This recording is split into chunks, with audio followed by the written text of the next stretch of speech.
Hello from the Music Interview Corner. Still day 3 at Tuska Open Air. Interview 3 with GHØSTKID with Sushi. Hi. Hello.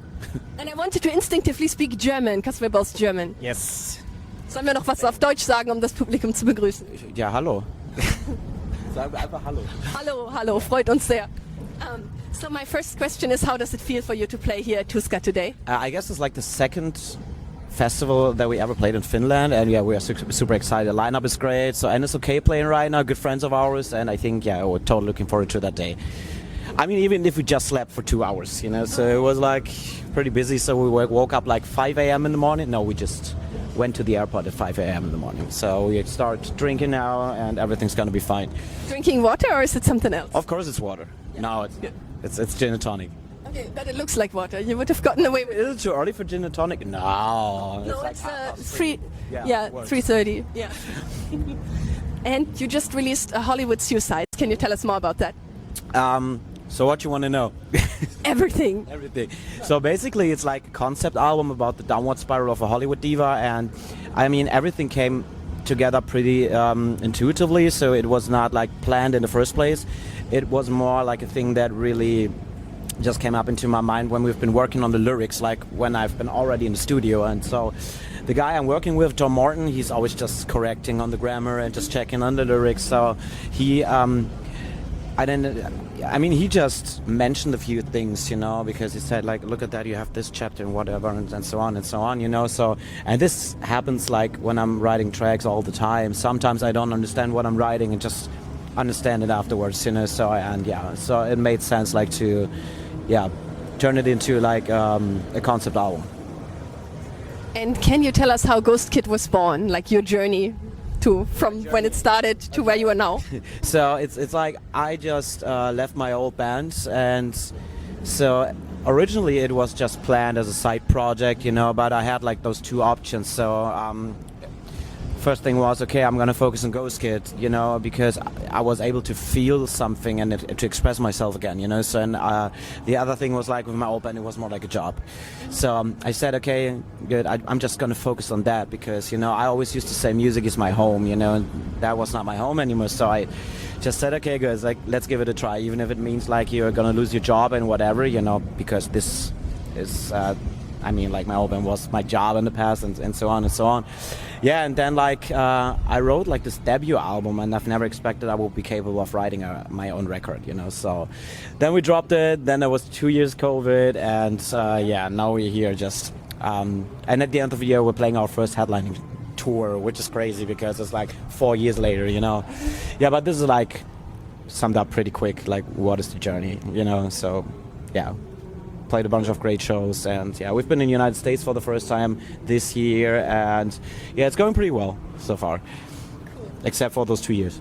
Oh yeah, I know, that would have been another topic that I wanted to ask you about. We already covered it almost completely, but how was it for you that your debut album was made during the pandemic, and how did it impact you as a young band? And then it must have been really big shit, I guess. I mean, it was probably like the worst thing that could happen, you know, because I mean, when I left like EC back in the days, of course there was some kind of an impact, you know. Yeah. And I mean, everything was like built on that kind of like impact in the first place. I mean, we've been planning with bigger shows and so on and so on and so on. And like after 2 years, everything is kind of like gone. You know, you start at literally like 0.0, I would say, you know. And so we started playing those social distance shows. What was pretty weird because... How did that go? Like how was it like in reality? Like what did they do to social distance people doing shows? Well, it was more like they have to sit down in front of the stage. There were, I don't know. I mean, we played this one show. I can't remember where it was, but it was like 20 people sitting in front of your stage. You try to set up a metal show, and they're eating steak and fries and not allowed to clap because it's like because of the aerosols. Of course, it was Bavaria, you know. No, but it was at least something. And I said, okay, so maybe we should give it a try, even if it sucks, just to support the clubs a little bit, you know, just to play under the worst circumstances ever, you know. So and yeah, it was interesting, but it was definitely not fun, you know. Yeah. I'm glad that your band survived. Yes, we did. So many times. I recently had an interview with Jules from SETYÖURSAILS, and she mentioned that you have a pretty good connection, and I wanted to ask you about the connection between GHØSTKID and SETYÖURSAILS. And it's also connected to your tour, of course. Yeah, of course. So they are playing support for us, and I mean, we know each other for a couple of years right now. So, and their drummer Hannah, he started basically as a drum tech. Now he's our tour management guy, and yeah, we love them. So I would consider Jules my little sister or something, you know. Yeah, She said something similar about you. Yeah, she's fucking annoying. No, I'm just. Oh ja, greetings to Jules. Willst du ihr noch was auf Deutsch sagen? Halt die Fresse. Nein, ich glaube, er mag dich. No, just laugh. Yes. Is there anything you would like to say to your fans? I don't know, like probably the basic shit. I would say thanks for all the support over the past 4 years. You know, it's been a crazy journey, and there are so many people like that really resonate with the music, and like, you know, it's more, everything GHØSTKID is more about like telling my own story, and it's great that you have people that really just find strength in what you're writing about and so on, you know. So this is great, and I probably just would say thank you. So if you haven't listened to that shit yet, check it out. If you like it, it's okay. If not, it's okay as well, you know. So, but if you want, check it out. I can recommend to check it out, by the way. Oh yes, wir haben noch Zeit, dann kann ich dich ja noch was fragen. How did you get the idea for your band name, GHØSTKID? So that was something like that I had in mind for a long time, and I said, I don't know why, so there was no specific reason behind that, but I thought it resonated pretty good with what I was planning. It has to be like dark and dirty and all that shit, you know. So, and GHØSTKID just felt right. So I had this name in my mind for such a long time, and yeah, when all this stuff started, I said, okay, good, let's go for the name because it still felt comfortable. Yeah.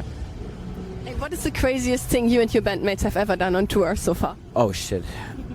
Yeah, that you can tell without being arrested. I mean, it's always like, you know, what is the measurement? You know, it's always hard to tell. So probably, I mean, the only thing I can remember right now is it was probably we had this festival summer, and I mean, of course, we've been drinking like the whole time, and I was kind of like a little bit wasted, so I've been naked all the time doing headstands and so on while we've been driving. Then I went to this gas station, and you know, the problem is when I'm drunk, my money is pretty loose, you know, so I bought this fucking big mermaid. It was like that tall for our bus driver, and I guess he still has it when he's driving, you know. Was it a blow-up mermaid or like a statue? No, it was like a plush mermaid. Yeah. Yeah, but it was like super big, and I went to the gas station and I said, I don't care how much it costs, I want to buy it, you know. It was something like about 50 euros or something, you know, but it was worth it, I think. Yeah. Are there pictures somewhere on Instagram that people can see? Eventually, yes, if you check out his profile, but I can't remember the name anymore. Yeah. Ich glaube, das waren dann schon alle meine Fragen. Ja, dann können wir noch Tschüss sagen aus der Music Interview. Danke dir, Sushi, and bye-bye from the Music Interview Corner. Thank you. Thanks for having us.